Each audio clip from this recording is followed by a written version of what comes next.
നമുക്കെല്ലാവർക്കും ചേർന്ന് പാടാം. പരിശുദ്ധാത്മാവേ നീ എഴുന്നള്ളി വരണമേ എൻ്റെ ഹൃദയത്തിൽ, ദിവ്യസാരങ്ങൾ ചിന്തി എന്നുള്ളിൽ ദൈവസ്നേഹം നിറയ്ക്കണേ. നമുക്ക് ഒരുപാട് പാട്ട് പാടാൻ സമയമില്ലാത്തത് കൊണ്ട് അധികം പാട്ട് പാടുന്നില്ല. ഇപ്പം നമ്മൾ വിശുദ്ധ കുർബാനയിലൂടെ ആ ദൈവത്തിൻ്റെ അത്യുന്നതമായ അനുഭവത്തിൽ ആണിപ്പോൾ. നമുക്ക് 1 മണിക്കൂർ കഷ്ടിയുള്ളൂ ഇനി. അതുകൊണ്ട് ഞാൻ പെട്ടെന്ന് ക്ലാസ്സിലേക്ക് പ്രവേശിക്കുകയാണ്. ആമുഖമായിട്ട് ഞാൻ ഇപ്പോൾ നമ്മൾ ബഹുമാനപ്പെട്ട ജോണിക്കുട്ടി അച്ഛൻ പറഞ്ഞു, പോപ്പ് ഫ്രാൻസിസിൻ്റെ ഏറ്റവും പ്രധാനമായ ഒരാശയം, പരിശുദ്ധാത്മാവ് നൽകിയ ആശയമാണ് the name of God is Mercy. അപ്പോൾ അങ്ങനെ ഒരു പുസ്തകം തന്നെയുണ്ട്. So this is A very good thing for your children. ഇത് നല്ല ഇംഗ്ലീഷിൽ എഴുതിയിരിക്കുന്ന, നമുക്കെല്ലാം സാധാരണ വായിക്കാവുന്നതാണ്. ഇങ്ങനെ ഒരു പുസ്തകം നമ്മുടെ വീട്ടിൽ ഈ കരുണയുടെ വർഷമായിട്ട് ഒരെണ്ണം നമ്മുടെ ടേബിളിൽ കിടക്കുന്നത് നന്നായിരിക്കും. അതുകൊണ്ട് I recommend you to buy one of these through Amazon. അങ്ങനെയുള്ള ബുക്ക് സ്റ്റോളിൽ കിട്ടും. ഇത് ഓൺലൈൻ വാങ്ങിക്കാം. കുട്ടികൾക്ക് വരെ വായിക്കാൻ മനസ്സിലാവുന്ന മാതിരിയാണ്. ഇന്നത്തെ പറഞ്ഞ സഖ്യവൂസിൻ്റെ കാര്യവും മത്തായിയുടെ കാര്യവും എങ്ങനെയാണ് ഈ ആശയത്തിലേക്ക് പരിശുദ്ധ പിതാവ് വന്നത് എന്നുള്ള ഒരു ഇൻ്റർവ്യൂ ആണ് ഇതിൻ്റെ പ്രധാന ഘടകം. So the name of God is Mercy. ഇത് കരുണയുടെ വർഷത്തിൻ്റെ ഒരു നല്ല സോവനീറായിരിക്കും നമ്മളുടെ വീട്ടിൽ ഉണ്ടാകാൻ. ഓക്കെ, നമുക്കൊരു നിമിഷം കണ്ണടച്ച് നമ്മളിപ്പോൾ കഴിഞ്ഞ 1 മണിക്കൂറിലധികമായിട്ട് വിശുദ്ധ കുർബാനയിലൂടെ അനുഭവിച്ചത് എന്താ? ദിവ്യകാരുണ്യമാണ്. നമ്മളെ സംബന്ധിച്ച് സീറോ മലബാറിൻ്റെ മക്കളായ നമ്മൾക്ക് ഇത് ഒരുപാട് കേട്ട് ഒരുപാട് അനുഭവിച്ചിട്ടുള്ളൊരു വാക്കാണ് ദിവ്യകാരുണ്യം. ആ ദിവ്യകാരുണ്യനാഥൻ, ദൈവത്തിൻ്റെ പേര് കരുണ എന്നാണെങ്കിൽ ആ കരുണ തന്നെയായ കർത്താവ് നമ്മുടെ ഉള്ളിലേക്ക് കടന്നു വന്നിരിക്കുന്നു. നമ്മെ ജീവിപ്പിക്കുന്ന കർത്താവ് ഈശോ മിശിഹായുടെ കൃപാവരം അവിടുത്തെ കാരുണ്യത്താൽ നാം എല്ലാവരിലും സമ്പൂർണമാകട്ടെ. ആ കരുണയുടെ കർത്താവിനെ നമ്മളിപ്പോൾ സ്വീകരിച്ചിരിക്കുന്ന ഒരവസ്ഥയാണിപ്പോൾ.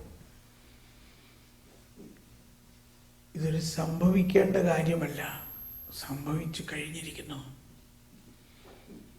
കരുണാസമ്പന്നനായ ദൈവം, കരുണാനിധിയായ കർത്താവ്, അങ്ങയുടെ കരുണാകടാക്ഷം, ഈ ഇങ്ങനെ കരുണ എന്നുള്ള വാക്ക് നമ്മുടെ ഈ കുർബാനയിൽ 100-ൽ പരം പ്രാവശ്യം നമ്മൾ പറയുന്നതാണിത്. കർത്താവേ, അങ്ങയുടെ കരുണ ഞങ്ങളുടെ ആത്മാവിൽ നിറഞ്ഞു നിൽക്കുന്നുണ്ട് ഇപ്പോൾ തന്നെ. അത് കാണാൻ ഞങ്ങളുടെ ഉൾക്കണ്ണുകൾ തുറക്കണമേ.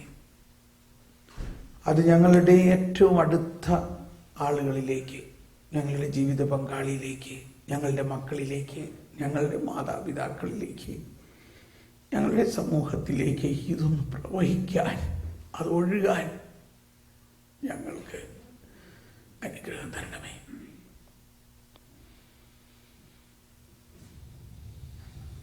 ഓ ദിവ്യകാരുണ്യമേ, ഞങ്ങളുടെ ഉൾക്കണ്ണുകളെ പ്രകാശിപ്പിക്കണമേ. ജ്ഞാനസ്നാനത്തിലൂടെ ഞങ്ങൾക്ക് ലഭിച്ചിരിക്കുന്ന ജ്ഞാനം തുറക്കണമേ.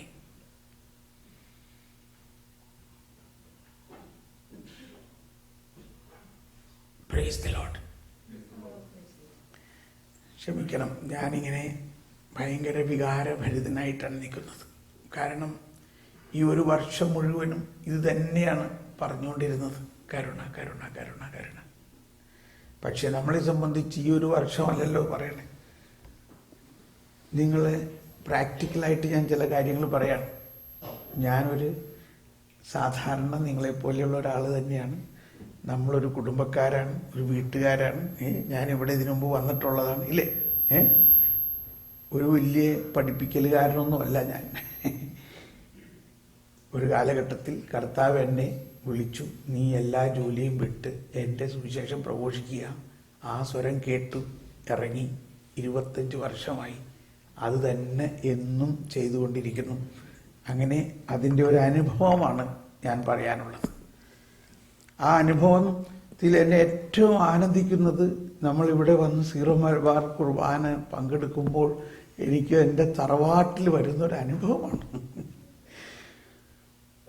എന്തോ ഒരു ദൈവീക അനുഭവമാണ് ഈ കുർബാനയിൽ മുഴുവനും. എന്താണ് അതിൻ്റെ മുഴുവൻ രഹസ്യം? കരുണയാണ്. അപ്പൊ അതുകൊണ്ട് എനിക്ക് പലപ്പോഴും തോന്നിയിരിക്കുന്ന ഒരു കാര്യം എന്താണ്? കർത്താവേ കരുണയായിരിക്കണേ, കരുണയെ കടന്നു വരണമേ, ഞങ്ങളുടെ മേൽ കൃപയായിരിക്കണമേ. ഈ പ്രാർത്ഥനകൾക്ക് അല്ല, മറിച്ച് നമ്മളിൽ ഇതെല്ലാം കടന്നു വന്ന് കഴിഞ്ഞിരിക്കുന്നു എന്നുള്ള ഒരു ബോധ്യമാണ് നമുക്കുണ്ടാകേണ്ടത്. നമ്മൾ ആരാ?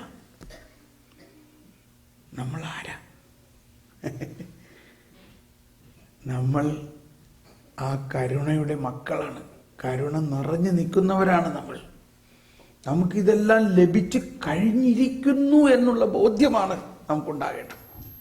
ഇതെവിടുന്നോ പറന്നിറങ്ങണേ, ഇത് എവിടെയോ ദൂരെ നിന്ന് വരണ മാതിരിയാണ് നമ്മളുടെ പലപ്പോഴും പ്രാർത്ഥനകളെല്ലാം. മറിച്ച് വിശുദ്ധ കുർബാനയിൽ ഉള്ള ഓരോ പ്രാർത്ഥനയിലും ഇതെല്ലാം സംഭവിച്ചു കഴിഞ്ഞു. രക്ഷിക്കപ്പെട്ട സഭ, മുടിചൂടി നിൽക്കുന്ന സഭ രക്ഷിക്കപ്പെട്ടു എന്നുള്ള വാക്ക് കുർബാനയിൽ മാത്രമേ നമ്മൾ പറയാറുള്ളൂ. മറ്റൊരു പുറത്ത് പറഞ്ഞാൽ എല്ലാവരും വിചാരിക്കും നമ്മൾ പന്തക്കോസ്തുകാരനാണ്, ഇല്ലേ? കുർബാനയിൽ എത്ര സ്ഥലത്താണ് പറയണത്, കർത്താവേ അങ്ങയുടെ പരിശുദ്ധാത്മാവ് എഴുന്നള്ളി വരണമേ, ഈ യാഗവസ്തുക്കളെ ആശീർവദിച്ചു പൗത്രീകരിച്ചു. അതിനുശേഷം പറയാണ്, അങ്ങയുടെ രക്തത്താൽ രക്ഷിക്കപ്പെട്ട ആളുകളാണ് നമ്മൾ. അപ്പോൾ നമുക്കുണ്ടാകേണ്ട ഈ കരുണയുടെ വർഷത്തിൻ്റെ സമാപ്തിയിൽ ഏറ്റവും പ്രധാനമുണ്ടാകേണ്ടത് ഒരു തിരിച്ചറിവാണ്. നമ്മൾക്ക് ഈ നിധി ലഭിച്ചു കഴിഞ്ഞിരിക്കുന്നു. ഇതിങ്ങോട്ട് കിട്ടാനുള്ള ഒരു സംഭവമല്ല, ഇത് കിട്ടിക്കഴിഞ്ഞിരിക്കുന്നു. പക്ഷേ അത് കിട്ടിക്കഴിഞ്ഞിട്ടുണ്ടെങ്കിലും പ്രാക്ടിക്കലായിട്ട് എങ്ങനെ ഈ സംഭവത്തെ, ഈ കരുണയെ നമ്മൾ കൈകാര്യം ചെയ്യണം എന്നതാണ് എനിക്ക് തോന്നുന്നത് നമ്മൾക്ക് വേണ്ടത്. അപ്പം അതിനെ ചില ചോദ്യങ്ങളും ഉത്തരങ്ങളും ഒക്കെ ആയിട്ട് ഞാൻ മുന്നോട്ട് കൊണ്ടുപോകാം. ആദ്യത്തെ ചോദ്യം ഇതാണ്, എന്താണ് ഈ കരുണ? ഇപ്പം നമ്മളൊരു വർഷം മുഴുവനും ധാരാളം കേട്ടല്ലോ കരുണയെക്കുറിച്ച്. അതിനെ ഒന്ന് സാംശീകരിക്കാം. നമുക്ക് എന്ത് മനസ്സിലായി? എന്താണ് ഈ കരുണ? ഒറ്റ വാക്കിൽ അല്ലെങ്കിൽ 2-3 വാക്കിൽ ആർക്കെങ്കിലും ഒന്ന് ഉത്തരം പറയാൻ ശ്രമിക്കാമോ? ഞാൻ ഈ ചോദ്യം ചോദിക്കുന്നത് നമ്മുടെ മനസ്സിനെ അതിൻ്റെ ഒരു ചിന്തയിലേക്ക് കൊണ്ടുപോകാനാണ്. ചിന്തിക്കുക, എന്താണ് കരുണ? എന്താ പറഞ്ഞേ? ഈശോയ്ക്ക് നമ്മളോടുള്ള സ്നേഹം. ഈശോയ്ക്ക് എല്ലാവരോടും സ്നേഹമുണ്ട്. അതിൽ പ്രത്യേകിച്ച് എന്താ കരുണ? അപ്പൊ പിന്നെ സ്നേഹം എന്ന് പറയുന്നതിന് എന്താ അർത്ഥം?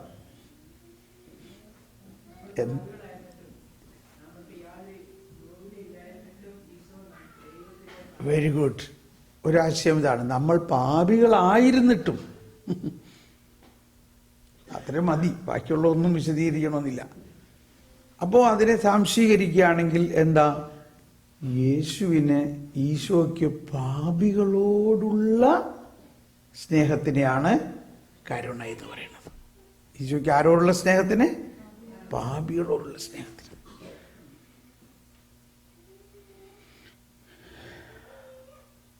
ഇനി നമ്മളൊന്ന് ചിന്തിച്ച് നോക്കണം. നമുക്ക് നമ്മുടെ വീട്ടിൽ തന്നെയുള്ള ഒരു പാപിയെ, എല്ലാവരും പാപിയല്ലേ, അല്ലേ? എല്ലാവരും പാപികളാണ്. നമ്മളുടെ വീട്ടിൽ നമ്മുടെ ജീവിത പങ്കാളി, നമ്മുടെ മക്കൾ ഒരു പാപം ചെയ്യണ കണ്ടാൽ നമ്മൾ അവരെ സ്നേഹിക്കാൻ പറ്റുന്നുണ്ടോ? നമ്മൾ പള്ളിയിൽ നിന്ന് രാവിലെ അല്ലെങ്കിൽ എപ്പോഴും പള്ളിയിലൊക്കെ പോയി ഭയങ്കര പ്രാർത്ഥനയൊക്കെ കഴിഞ്ഞ് വീട്ടിൽ വന്നപ്പോഴേക്കും അവിടെ പിള്ളേരെന്തെങ്കിലും കുസൃതി കാണിച്ച്, അല്ലെങ്കിൽ ഭർത്താവോ അവർ ഭക്ഷണമൊക്കെ കഴിച്ചിട്ട് ആ പാത്രമൊക്കെ കഴുകാണ്ട് അവിടെ കിടക്കുകയാണ്. എന്തായിരിക്കും ഉടനെ പറയാൻ പോണത്? എന്താ കണ്ടോ, എത്ര പ്രാവശ്യം പറഞ്ഞിട്ടാണ് ഭക്ഷണം കഴിച്ചു കഴിഞ്ഞാൽ ചായ കുടിച്ച ആ പാത്രം ഒന്ന് കഴുകി വെച്ചാൽ നിങ്ങൾക്ക് എന്താണ്? അപ്പൊ കൊച്ചുമോൻ പറയും, അമ്മ പള്ളിയിൽ പോയി വന്നിട്ട് ഇങ്ങനെയാണ് പറയണേ. അപ്പൊ പിന്നെ ഞങ്ങൾ പള്ളിയിൽ പോകാത്ത ഞങ്ങളാണല്ലോ മെച്ചം. ഇവിടെ കരുണ കാണിക്കാൻ പറ്റുന്നുണ്ടോ? എനിക്ക് കുറച്ച് ദിവസം മുമ്പ് ഇംഗ്ലണ്ടിൽ ഒരു ധ്യാനിപ്പിക്കാൻ പോയപ്പോൾ നമ്മുടെ സമൂഹത്തിൽ, അപ്പോൾ അവർ ഊണ് കഴിക്കാൻ ഒരു വീട്ടിൽ ചെന്നു, എന്നെ ക്ഷണിച്ചു. അവിടെ നല്ല ഭക്ഷണമൊക്കെ ഉണ്ടാക്കി വെച്ചിട്ടുണ്ട്. അപ്പോൾ നമ്മുടെ നാട്ടുകാരാ ആ ചേട്ടൻ പറഞ്ഞു, എൻ്റെ ബ്രദറെ, ഈ ഇടയ്ക്ക് ഈ കരുണയെക്കുറിച്ച് ബ്രദറിൻ്റെ ക്ലാസ്സുകളൊക്കെ യൂട്യൂബിലൂടെ ഞാൻ കേട്ടിട്ട് എൻ്റെ ജീവിതത്തിൽ വലിയ മാറ്റം വന്നു. ഞാൻ പറഞ്ഞു, എൻ്റെ കർത്താവേ, വലിയ മാറ്റം എന്ന് പറഞ്ഞാൽ ചെറിയ കാര്യമാണത്. ഞാൻ പറയാൻ പറഞ്ഞു.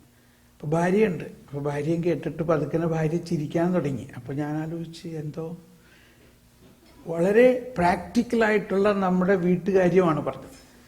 അപ്പോൾ അവൻ പറയാണ്, എൻ്റെ ബ്രദറെ, ഈ ഡൈനിങ് ടേബിള്, ഇത് വാഷ് ബേസിൻ, ഈ വാഷ് ബേസിൻ്റെ അടുത്തൊരു ടവല് എപ്പോഴും നമ്മൾ ഇട്ടിട്ടുണ്ടാവില്ലേ? വാഷ് ബേസിൻ്റെ അടുത്തൊരു ടവൽ ഉണ്ടാവുമല്ലോ. ഞാൻ ഇവളോട് എന്നും പറയാറുണ്ട്, ഈ ടവല് നീ വേറെ ഒന്നിനും ഉപയോഗിക്കരുത്, അത് വാഷ് ബേസിൻ്റെ അവിടെ തന്നെ ഇരിക്കണം.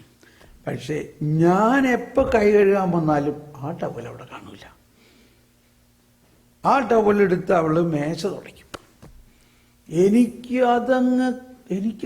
എനിക്കങ്ങ് സ്വീകരിക്കാൻ പറ്റുന്നില്ല. ഞാനങ്ങ് പൊട്ടിത്തെറിച്ചു, ഭയങ്കര ബഹളാവും. നിസാര കാര്യമാണ്. ആ ടവല് എടുക്കണ്ടെന്ന് പറഞ്ഞത് എടുത്ത് മേശ തുടയ്ക്കും. പക്ഷെ ഇപ്പോ ഒരു കുഴപ്പമില്ല. അതെന്താ? കണ്ടിട്ടും കാണുന്നില്ല. അതാണ് കരുണ. മനസ്സിലായോ? നിസ്സാര കാര്യമല്ലേ ഇത്? നമ്മുടെ വീട്ടിൽ എല്ലാ നടക്കും സംഭവിക്കുന്ന കാര്യമാണോ അല്ലയോ? ഒന്നില്ലെങ്കിൽ വേറൊരു തരത്തില്. അപ്പൊ കരുണ പ്രാക്ടിക്കലാകാൻ ചെറിയ കാര്യങ്ങളിൽ തുടങ്ങണം എന്നാണ് ഞാൻ പറഞ്ഞത്. ഇത് ഇന്ന് രാത്രി തന്നെ തുടങ്ങണം. കരുണയുടെ വർഷം അവസാനിച്ചു. കരുണ കാണിക്കാൻ പറ്റുന്നുണ്ടോ നമുക്ക് വീട്ടിൽ? വലിയ സംഭവത്തിലൊന്നും പോകരുത്. ഇത് തന്നെ, ഈ ഒറ്റ കാര്യം. ആ ഗ്ലാസ് അവിടെ വെച്ചത് കുറ്റം പറയുക, ആ തുണി, ഇതിനെല്ലാം ഇന്ന് ചെല്ലുമ്പോൾ നമുക്ക് എന്തെങ്കിലും അവിടെ പണി ഒരുക്കി വെച്ചിട്ടുണ്ടാവും രണ്ട് കുറ്റം പറയാൻ. അപ്പോൾ നമ്മൾ എന്ത് ചെയ്യണം?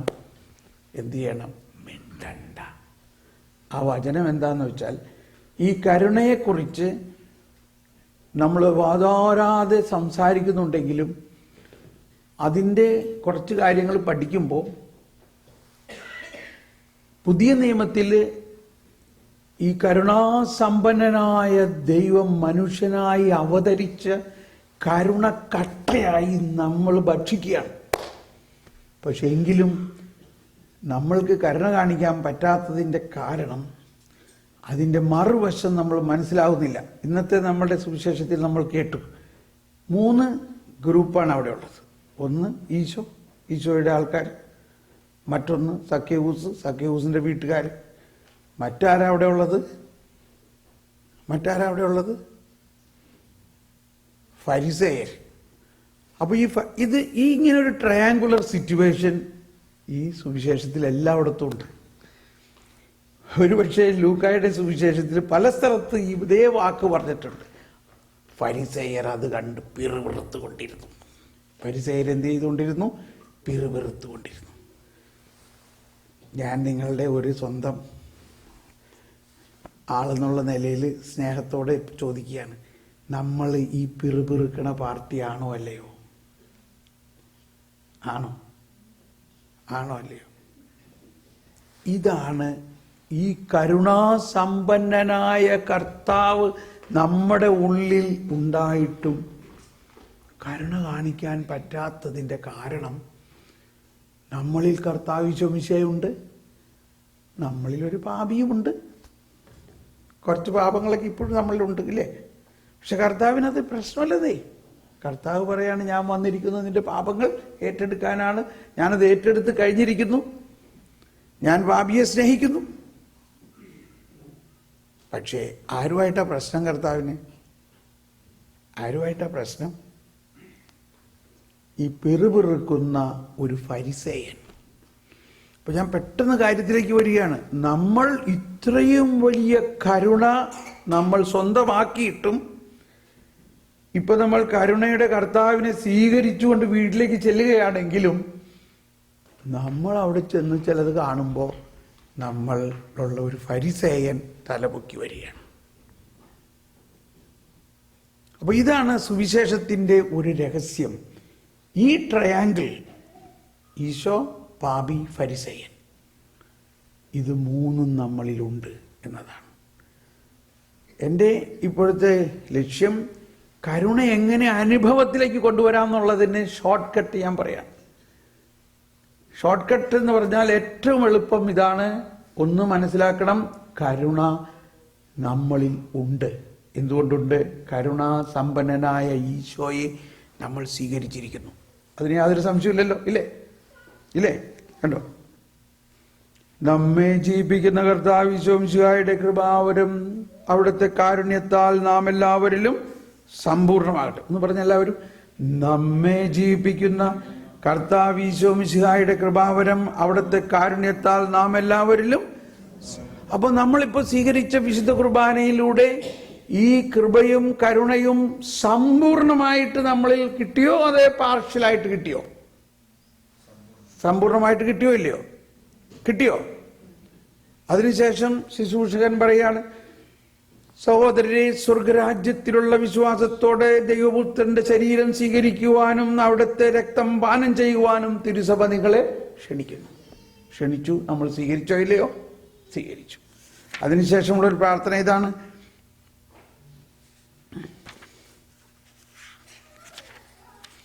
സഭയിൽ, അതിനു മുമ്പുള്ളതാണ്, സഭയിൽ അവിടത്തേക്ക് സ്തുതി ഉണ്ടായിരിക്കട്ടെ എല്ലാ നിമിഷവും, എല്ലാ സമയവും. അവിടുത്തെ കൃപയും കാരുണ്യവും നമ്മുടെ മേലുണ്ടായിരിക്കട്ടെ എന്ന് പറഞ്ഞ് ഒന്ന് പ്രാർത്ഥിച്ച്. ഇത് സമൂഹം പ്രാർത്ഥിക്കുന്ന പ്രാർത്ഥനയാണ്. സഭയിൽ അവിടത്തേക്ക് സ്തുതി ഉണ്ടായിരിക്കട്ടെ എല്ലാ നിമിഷവും, എല്ലാ സമയവും. അവിടുത്തെ കൃപയും കാരുണ്യവും നമ്മുടെ മേൽ ഉണ്ടായിരിക്കട്ടെ. നമ്മൾ കരുണയുടെ കൊന്തയും കരുണയൊക്കെ ചിലപ്പോൾ 3 മണി നേരത്തെ എങ്ങനെയെങ്കിലും ഒന്ന് പ്രാർത്ഥിക്കാൻ വേണ്ടി ഓടിക്കൂടുകയാണ്. അത് നല്ല കാര്യം. പക്ഷേ കരുണ 3 മണി നേരത്ത് മാത്രമാണോ? എല്ലാ നിമിഷവും. അപ്പോൾ ഇതെല്ലാം നമ്മളിൽ ഉണ്ട്,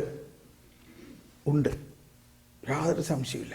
പക്ഷേ ഇത് പുറത്തു വരുന്നില്ല. കാരണം എന്താ? കാരണം നമ്മളിൽ അതേ സമയം ഒരു ഫരിസേയനും ഉണ്ട്.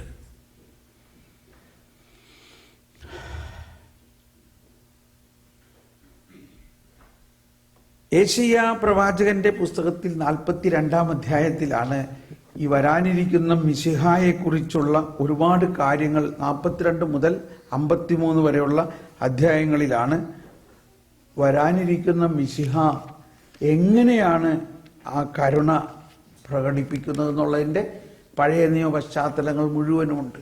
അതിൽ പറഞ്ഞിരിക്കുന്ന ഒരു കാര്യം ഞാൻ പറയാം. അത് 42:20 പറയുകയാണ്, അവൻ കണ്ടിട്ടും കാണുന്നില്ല. അവൻ കണ്ടിട്ടും കാണുന്നില്ല, കേട്ടിട്ടും കേൾക്കുന്നില്ല. എന്തുകൊണ്ടാ? ഈശോ വന്നപ്പോ എല്ലാവരും പാപികളല്ലേ. പിന്നെ എല്ലാവരുടെയും പാപം പറഞ്ഞുകൊണ്ട് നീ അത് ചെയ്ത് ശരിയല്ല, നീ അത് ചെയ്തത് ശരിയല്ല എന്ന് പറയുകയാണെങ്കിൽ എല്ലാവരോടും ഇത് പറയണ്ടേ? എന്തുകൊണ്ടാണ് എല്ലാവരും പാപം ചെയ്യുന്നത്? എല്ലാവരിലും പാപം ഉണ്ടായിട്ട്. എന്തുകൊണ്ട് എല്ലാവരിലും പാപം ഉണ്ടായിരിക്കുന്നു? ഉത്ഭവ പാപം മൂലം. യേശു എന്തിനാ വന്നിരിക്കുന്നത്? എല്ലാവരുടെയും പാപത്തെ യേശു ഏറ്റെടുത്ത് അവരെ അതിൽ നിന്ന് വിമോചിപ്പിക്കാനാണ് വന്നിരിക്കുന്നത്. അതുകൊണ്ട് ഈശോ ആരുടെയും പാപത്തെക്കുറിച്ച് പിറുപിറുത്തില്ല, കുറ്റം പറഞ്ഞില്ല. ഇപ്പൊ ജോണിക്കുട്ടി അച്ഛൻ പ്രസംഗിച്ചപ്പോൾ കേട്ടല്ലോ, ഈശോ സക്കേവൂസിന്റെ കാര്യം വല്ലതും പറഞ്ഞു. ഈശോ സക്കേവൂസിനോട് പറഞ്ഞു, നീ വേഗം ഇറങ്ങി വരിക, ഇന്ന് എനിക്ക് നിന്റെ വീട്ടിൽ ഭക്ഷണം കഴിക്കണം. നമ്മൾ വഴി കൂടി പോണ ആരെങ്കിലോട്ട് അങ്ങനെ പറയൂ, ഇന്ന് നിന്റെ വീട്ടിൽ ഭക്ഷണം കഴിക്കണമെന്ന്? ഞാനിപ്പോൾ നിങ്ങളോട് പറയാണ്, ഇന്ന് ഞാൻ നിങ്ങളുടെ വീട്ടിൽ ഭക്ഷണം കഴിക്കാൻ വരാമെന്ന് പറയുകയാണെങ്കിൽ മര്യാദയാണോ അത്? നിങ്ങൾ പറയും, അതിന് സാറിനെ ഞാൻ ക്ഷണിച്ചില്ലല്ലോ. അപ്പൊ ഈ യേശു ക്ഷണിക്കാണ്ട് സക്കേവൂസിന്റെ വീട്ടിൽ എന്തുകൊണ്ടാണ് ഭക്ഷണം കഴിക്കാൻ പോയത്? ആരോടാണ് ഒരുപക്ഷെ നമ്മൾ അങ്ങനെ പറയാൻ സാധ്യത? ആരോടെ പറയാൻ സാധ്യത? നമ്മുടെ സ്വന്തം. ഇപ്പൊ എൻ്റെ ഒരു സഹോദരൻ ഇവിടെ ഉണ്ട് ഫിലഡാൽഫിയയിൽ. ഞാൻ ധ്യാനത്തിന് വന്നു, ഞാനിന്ന് വീട്ടിൽ വരണ്ട കേട്ടോ ഭക്ഷണം കഴിക്കാൻ. പറഞ്ഞൂടെ? പറയുമോ ഇല്ലയോ? അതാണ് സംഭവിച്ചത്. യേശു ഈ സക്കേവൂസിനെ ആരായിട്ട് കാണുന്നു? സ്വന്തം സഹോദരനായിട്ട് കാണുന്നു. അതാണ് പറഞ്ഞത്, നീയും അബ്രാഹത്തിന്റെ മകനാണ്. നീയും അബ്രാഹത്തിന്റെ മകനാണ്. ഫരിസേയരും നിയമജ്ഞരും അവനെ ആരായിട്ട് കാണുന്നു? പാപിയായിട്ട് കാണുന്നു. പക്ഷെ ഈശോ കാണുന്നത് അബ്രാഹത്തിന്റെ മകനാണ്. അതുകൊണ്ട് ഞാൻ നിന്റെ വീട്ടിൽ വരണോടാ പോയി, ഞാൻ വന്നിരിക്കും. അവന്റെ പാപം യേശുവിന്റെ വരവിന് തടസ്സം നിൽക്കുന്നുണ്ടോ? മത്തായിയുടെ വീട്ടിലും ഇതുപോലെ തന്നെ ഈശോ ചെന്നു. അപ്പൊ നമ്മള് എല്ലാം പണ്ടൊക്കെ കേട്ടേക്കണത്, പാപം ചെയ്യുകയാണെങ്കിൽ കരുണ കൃപയ്ക്കൊക്കെ തടസ്സാവുന്നതാണ്, ഇല്ലേ? അങ്ങനെയല്ലേ നമ്മൾ പഠിപ്പിച്ചേക്കണേ പലരും. നീ പാപം ചെയ്യുകയാണെങ്കിൽ കൃപ നഷ്ടപ്പെടും, കരുണ നഷ്ടപ്പെടും, കർത്താവിന് നിന്നിലൊന്നും ചെയ്യാൻ പറ്റില്ല, പരിശുദ്ധാത്മാവ് നിന്നെ വിട്ടുപോകും. അതല്ല സത്യം. മത്തായി യേശുവിൽ വിശ്വസിക്കുന്നവനായിരുന്നോ? ഈ സക്കേവൂസ് യേശുവിൽ വിശ്വസിക്കുന്നവനായിരുന്നോ? സമരിയാക്കാര് വിശ്വസിക്കുന്നവനായിരുന്നു? അല്ല. പക്ഷെ യേശു അവരുടെ വീട്ടിലേക്ക് കടന്നു ചെല്ലുകയാണ്. അപ്പോൾ കരുണ ഒന്ന്, കൃപ മറ്റൊന്ന്. എന്താ കൃപ എന്ന് പറഞ്ഞാൽ? കൃപയുടെ ഡെഫിനിഷൻ എന്താരെങ്കിലും ഒന്ന് പറയാമോ? കൃപ, കരുണ, കൃപ, ഈ രണ്ട് വാക്കാണ് മനസ്സിലാക്കേണ്ടത്. എന്താണ് കൃപ?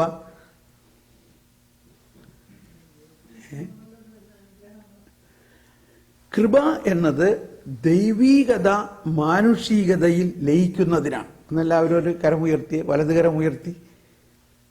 അത് ദൈവീകത, ഇടതുകരം മാനുഷികത. ഓക്കെ. ദൈവികത അതായത് ദൈവാത്മാവ്, പരിശുദ്ധാത്മാവ്, ദൈവിക ജീവൻ. ഇതാ ദൈവിക ജീവൻ മനുഷ്യതയിലേക്ക് ലയിക്കുന്നതിനെ കൃപയെന്ന് പറയുന്നു. ഇങ്ങനെ കാണിക്കുന്നു എല്ലാവരും ഒന്ന് കരമുയർത്തി. വീട്ടിൽ ചെന്നിട്ട് പറയണം, എങ്ങനെയുണ്ടായിരുന്നു ധ്യാനം? അപ്പൊ ഇങ്ങനെ ഇച്ചിരി ഭരതനാട്യം പോസ് എടുത്ത് പറയണം. എന്താണ് കൃപ? എന്താണ് കൃപ? ദൈവികത മാനുഷികതയിൽ ലയിക്കുന്നത്. വിടല്ലേ, കൈ വിടല്ലേ, എല്ലാവരും പിടിക്കുന്ന കൈ. ഇങ്ങനെ പിടിച്ച് ഇപ്പൊ എന്ത് സംഭവിക്കുന്നു? ഈ ദൈവികത മാനുഷികതയിൽ ലയിക്കുമ്പോൾ എന്ത് സംഭവിക്കുന്നു? മാനുഷികത ദൈവീകരിക്കപ്പെടുന്നു. It is so easy. നമ്മൾ ഉദ്ദേശിക്കലമായിട്ട് വലിയ പ്രശ്നമൊന്നുമല്ല. ഇതെല്ലാം ചെയ്യണത് ആരാ? ദൈവമാണ്. ദൈവീകത മാനുഷികതയിൽ ലയിക്കുന്നു. അപ്പോൾ സക്കേവൂസിന്റെ വീട്ടിലേക്കും മത്തായിയുടെ വീട്ടിലേക്കും അവരാരെങ്കിലും വിളിച്ചിട്ടാണോ യേശു പോയത്? അതാണ് the first initiation of God. അതാണ് കരുണ. എന്നാൽ കൃപ അതല്ല. കൃപയ്ക്ക് വിശ്വാസം വേണം, കരുണയ്ക്ക് വിശ്വാസം പോലും വേണ്ട. കണ്ടോ വ്യത്യാസം? അപ്പൊ ഇത് മനസ്സിലാക്കിയിരിക്കണം, നല്ലതാണ്. കൃപ വിശ്വാസം വഴി ആണ് കൃപ ലഭിക്കുന്നത്. യേശുക്രിസ്തുവിൽ വിശ്വസിക്കുമ്പോഴാണ് കൃപ ലഭിക്കുന്നത്. എന്നാൽ അതിന് മുൻപ് ആ വിശ്വാസത്തിലേക്ക് ഇനിഷ്യേറ്റ് ചെയ്യുന്നതാണ് കരുണ. മത്തായി ചുങ്കക്കാരനും പാപിയും എല്ലാവരും തിരസ്കരിക്കുന്ന മാതിരി തന്നെ സക്കേവൂസും. പക്ഷെ യേശു അവരുടെ വീട്ടിലേക്ക് കടന്നില്ല. സമരിയാക്കാരുടെ അടുത്തേക്ക് യേശു ചെല്ലുകയാണ്. അവരാരും യേശുവിനെ വിളിച്ചിട്ടല്ല യേശു ചെന്നത്. അവർ യേശുവിൽ വിശ്വസിക്കുന്നുണ്ടായിരുന്നില്ല. എങ്കിലും യേശുവിൻ്റെ ഇനിസിയേഷനിലൂടെ കടന്നു ചെല്ലുന്നു. അപ്പൊ അങ്ങനത്തെ ഒരു കോൺസെപ്റ്റാണ് ദൈവം സൗജന്യമായി നമുക്ക് നൽകുന്ന. അപ്പോൾ ആ കരുണ സമ്പന്നനായ ദൈവം നമ്മളിൽ വന്നു കഴിഞ്ഞിരിക്കുന്നു. നമ്മളുടെ അവസ്ഥ മത്തായി, മർക്കോസ് അല്ലെങ്കിൽ പുതിയ നിയമത്തിലെ എല്ലാവരെക്കാളും വ്യത്യസ്തമായൊരവസ്ഥയാണ്. എന്താ വ്യത്യസ്തമായ അവസ്ഥ? അവരാരും തന്നെ സ്നാനം സ്വീകരിച്ചവരായിരുന്നോ? അവർ ക്രിസ്ത്യാനികളായിരുന്നോ? നമ്മളാരാ? നമ്മൾ സ്നാനം സ്വീകരിച്ച് ജീവന്റെ അടയാളത്താൽ മുദ്ര കുത്തപ്പെട്ടവരും കർത്താവായ യേശുവിന്റെ കരുണാസാഗരത്തെ സ്വീകരിച്ചിരിക്കുന്ന വിശുദ്ധ കുർബാന സ്വീകരിച്ചിരിക്കുന്നവരുമാണ് നമ്മൾ. അപ്പൊ അതാണ് ആ പുതിയ നിയമത്തിന്റെ ഭയങ്കര അത്യുന്നതമായ അനുഭവം മുഴുവനും ലഭിച്ചു കഴിഞ്ഞിരിക്കുന്നവരാണ് നമ്മൾ. എൻ്റെ ശരീരം ഭക്ഷിക്കും, എൻ്റെ രക്തം പാനം ചെയ്യും, അവൻ എന്നിൽ നിവസിക്കും, അവനിൽ ഞാനും നിശ്ചയമായി വിധിയിൽ വീഴാതവനെ ഞാൻ. ഒന്ന് പാട്.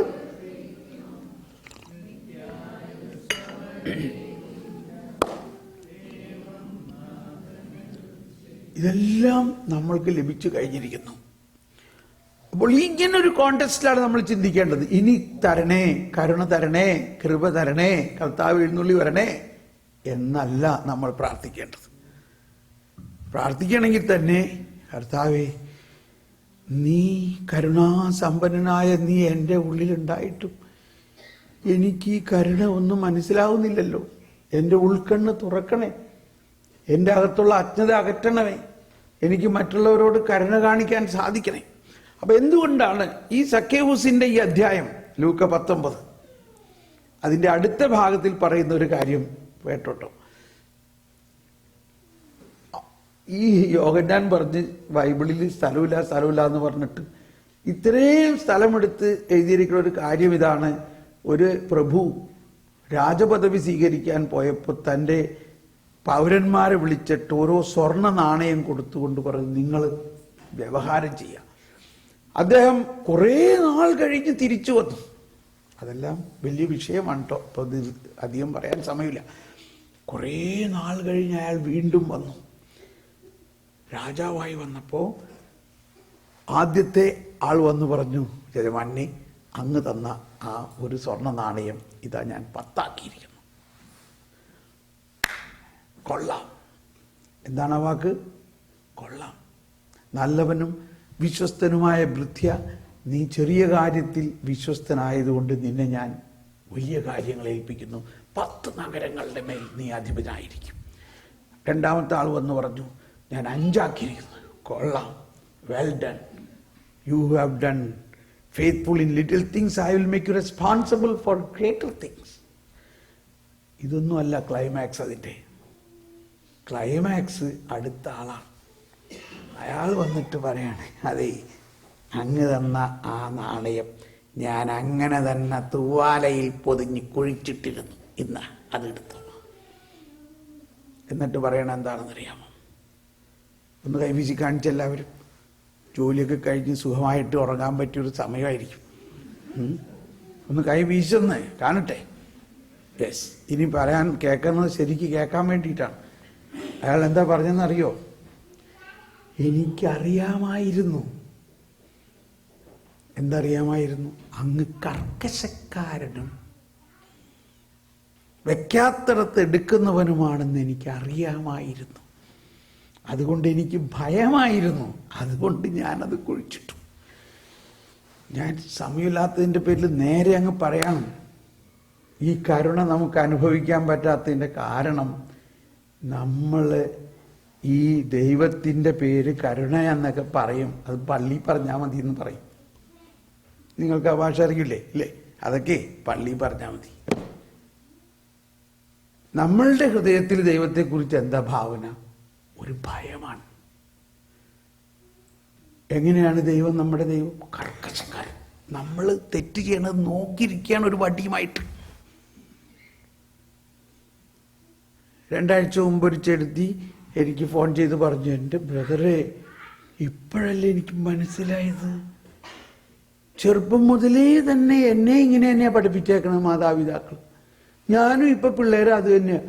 ഞാൻ എൻ്റെ മോൾക്ക് ചോറ് കൊടുത്തുകൊണ്ടിരിക്കുമ്പോൾ ഞാൻ പറഞ്ഞു, പ്രാക്ടിക്കൽ കാര്യമാണ് പറഞ്ഞത്. ഒരമ്മ പറയാണ്, അവളുടെ 3 കുട്ടികളുണ്ട്, 3ാമത്തെ കുട്ടി ചോറ് കൊടുത്തുകൊണ്ടിരിക്കുമ്പോൾ പറയാണ്, നീ ചോറിൻ്റെ കേട്ടോ, അല്ലെങ്കിൽ തമ്പായി നല്ല അടി വെച്ചു. ഇപ്പം നമ്മൾ എന്താണ് ഈ കുഞ്ഞിന് കൊടുത്തേ? ഈ കരുണയുള്ള കർത്താവിനാണ് കൊടുത്തേ? എന്താ കൊടുത്തേ നമ്മൾ? അപ്പോൾ ഇതാണ് നമ്മുടെ പ്രശ്നം. നമ്മൾ ഇത്രയെല്ലാം ഈ 1 വർഷം മുഴുവനും കരുണയെക്കുറിച്ച് പറഞ്ഞിട്ടും നമ്മൾ വീട്ടിൽ പറയാൻ പോണതേ, നീ മര്യാദയ്ക്കല്ലെങ്കിൽ കർത്താവ് നിന്നെ നല്ല അടി വെച്ച് തരും കേട്ടോ, നല്ല ശിക്ഷ കിട്ടും, നീ ഇതൊക്കെ ചെയ്യുകയാണെങ്കിൽ നരകത്തിൽ പോകും. അപ്പോൾ ഈ ഒരു ആറ്റിറ്റ്യൂഡ് നമ്മളിൽ മാറിയാൽ മാത്രമേ കരുണ നമ്മളിൽ ഒഴുകുള്ളൂ. കണ്ടോ, ഇവൻ ആ നാണയം പൂഴ്ത്തിവെച്ചു. എന്നിട്ട് അവസാനം കർത്താവ് അവനോട് എന്ത് പറഞ്ഞു? അവരോട് പറഞ്ഞു, അവൻ്റെ കയ്യിൽ നിന്ന് ആ നാണയം എടുത്ത് 10 നാണയമുള്ളവന് കൊടുക്കാൻ. അപ്പൊ അവിടെ കൂടിയിരുന്നവർ ചോദിച്ചു, ഇതെന്ത് മര്യാദയാ, അവന് 10 ഉണ്ടല്ലോ. അപ്പോഴാണ് ഈശോ വലിയൊരു സത്യം പറഞ്ഞത്, ഉള്ളവന് കൂടുതൽ കൊടുക്കപ്പെടും, ഇല്ലാത്തവനിൽ നിന്ന് ഉള്ളതുകൂടി എടുക്കപ്പെടും. ഇതിപ്പോൾ ഞാൻ നിങ്ങളെ പേടിപ്പിക്കാൻ പറയണതല്ല, ഇപ്പം ഇത് പറഞ്ഞ് ഞാൻ പേടിപ്പിക്കണമല്ല. ഇങ്ങനെ ഒരു സത്യമുണ്ട്.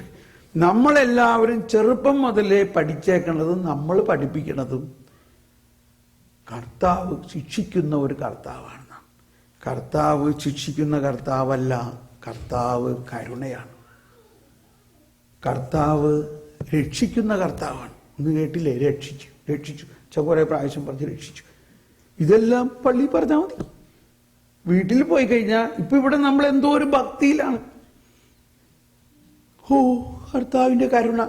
ആ വീട്ടിലേക്ക് അങ്ങ് കയറുമ്പോൾ ഇതെവിടെ പോണു? അവിടെ അതുണ്ടാകണം. മറ്റുള്ളവർ തിന്മ ചെയ്യണം കാണുമ്പോൾ നമ്മൾക്ക് എന്ത് മനോഭാവം ഉണ്ടാവണം? അവൻ്റെ ഉള്ളിൽ കർത്താവുണ്ടോ? അവൻ്റെ ഉള്ളിൽ കർത്താവുണ്ട്. കർത്താവ് കാണുന്നുണ്ടോ? കാണുന്നുണ്ട്. പക്ഷെ അങ്ങേരൊന്നും മിണ്ടണില്ല. എന്തുകൊണ്ട് മിണ്ടണില്ല? അവൻ്റെ തിന്മ മുഴുവനും കർത്താവ് പരിഹാരം ചെയ്ത് കഴിഞ്ഞിരിക്കുന്നതാ. അപ്പൊ പിന്നെ പിള്ളേരൊക്കെ എന്ത് ചെയ്താലും നമ്മളൊന്നും മിണ്ടണ്ടല്ലോ. മിണ്ടണ്ട എന്നല്ല, മിണ്ടണം, അവരോട് പറയണം. പക്ഷെ എന്ത് ബോധ്യത്തിൽ പറയണം? കരുണയോടെ പറയാൻ സാധിക്കണം. കരുണയോടെ. അപ്പൊ കരുണ നമുക്ക് അനുഭവമാകണമെങ്കിൽ ദൈവം കരുണ മാത്രമാണെന്നുള്ള വിശ്വാസം ഉണ്ടാകണം. അതിനെ നമ്മൾ സാധാരണ പഴയ നിയമത്തിൽ പലരും നമ്മളെ പഠിപ്പിച്ചേക്കണത് ശിക്ഷിക്കുന്ന കാര്യങ്ങളാണ്. എന്നാൽ നമ്മൾ അതിനെ ഈ വർഷത്തിൻ്റെ പശ്ചാത്തലത്തിൽ ആന്തരികമായി നോക്കുകയാണെങ്കിൽ കർത്താവ് ആരെയും ശിക്ഷിക്കുകയല്ല ചെയ്യുന്നത്. ഇപ്പോൾ പെട്ടെന്ന് പറയാം 1-2 ആശയങ്ങൾ.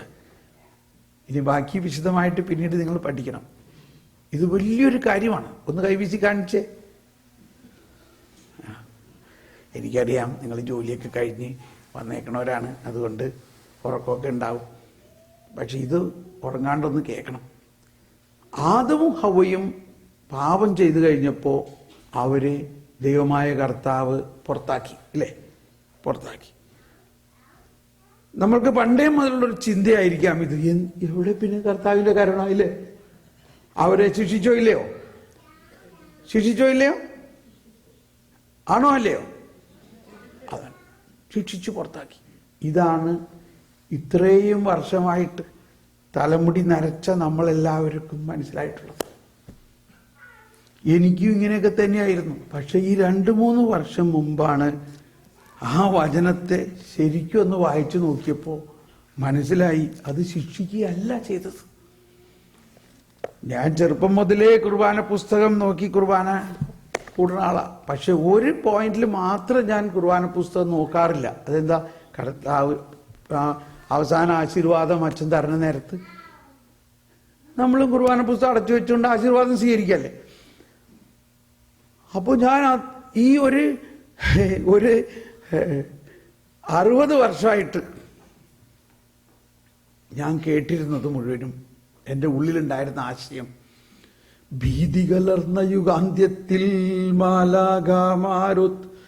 പക്ഷെ അങ്ങനെ ഇരിക്കും ഒരു ദിവസം പെട്ടെന്ന് അചാനകമായിട്ട് ഞാൻ അതിങ്ങനെ തുറന്നു വെച്ച് കേട്ടു, എടാ ഭീതി കലർന്നു എന്നല്ല അവിടെ എഴുതിയേക്കണേ. എന്താ എഴുതിയേക്കണേ? നിങ്ങളും അങ്ങനെയൊക്കെ തന്നെ ആയിരിക്കും കേട്ടേക്കണേ അല്ലേ? എന്താ എഴുതിയേക്കണേ? പ്രീതി കലർന്ന യുഗാന്ത്യത്തിൽ എന്നാണ്. എന്റെ ദൈവം, ഞാന് സത്യം പറയാം, ഞാൻ കുർബാന കൂടുന്ന പോലെ ഞാൻ പറയാം, ഞാൻ അത്രയ്ക്ക് ഓരോ വാക്ക് ശ്രദ്ധിച്ച് കുർബാന പുസ്തകം നോക്കിക്കൂടാണ്. എനിക്ക് ഒരുപാട് പ്രാർത്ഥനകൾ ബൈ ഹാർട്ടാണ് ഇതിനകത്ത്. ഈ കുർബാനയെ കുറിച്ച് ഞാൻ കൊടുത്തേക്കുന്ന ക്ലാസ്സുകൾ നിങ്ങൾ കേട്ട് കാണും. ഞാൻ 60 വർഷമായിട്ട് കേട്ടേക്കണത്, എൻ്റെ മനസ്സിൽ ഉണ്ടായിരിക്കുന്ന ആശയം, ഭീതി കലർന്ന യുഗാന്ത്യത്തിൽ മാലാഖമാരൊത്ത്. ഈ 3-4 വർഷം മുമ്പാണ് യാദൃച്ഛികമായിട്ട് അത് ശ്രദ്ധിക്കാൻ ഇടവന്നപ്പോഴാണ് മനസ്സിലായത്, അങ്ങനെയല്ല. അവിടെ പറഞ്ഞിരിക്കുന്നത് എന്താണ് എന്ന് പാടിയമനെ? പ്രീതി കലർന്ന യുഗാന്ത്യത്തിൽ യെരൂശലേം നഗരത്തിൽ മാലാഖമാരുത്തുവലം. അപ്പൊ നമ്മൾ ചെറുപ്പം മുതലേ നമ്മളിൽ ചില ആശയങ്ങള് ഇങ്ങനെ തെറ്റായ ആശയം കെട്ടിക്കിടക്കുകയാണ്. എൻ്റെ അനുഭവമാണ് ഞാൻ ഈ പറയണത്. 60 വർഷമായിട്ട് എൻ്റെ അകത്ത് കിടന്നിരുന്ന ആശയമായിരുന്നു ഭീതി കലർന്ന യുഗാന്ത്യം. ഈ കഴിഞ്ഞ 4 വർഷമായിട്ടാണ് എനിക്കത് മാറിയത്. പ്രീതി കലർന്ന യുഗാന്ത്യം. അപ്പോ നമ്മളിൽ ഈ കരുണ ഉദിക്കണമെങ്കിൽ, അയാൾ പറഞ്ഞില്ലേ, എനിക്ക് നിന്നെ ഭയമായിരുന്നു.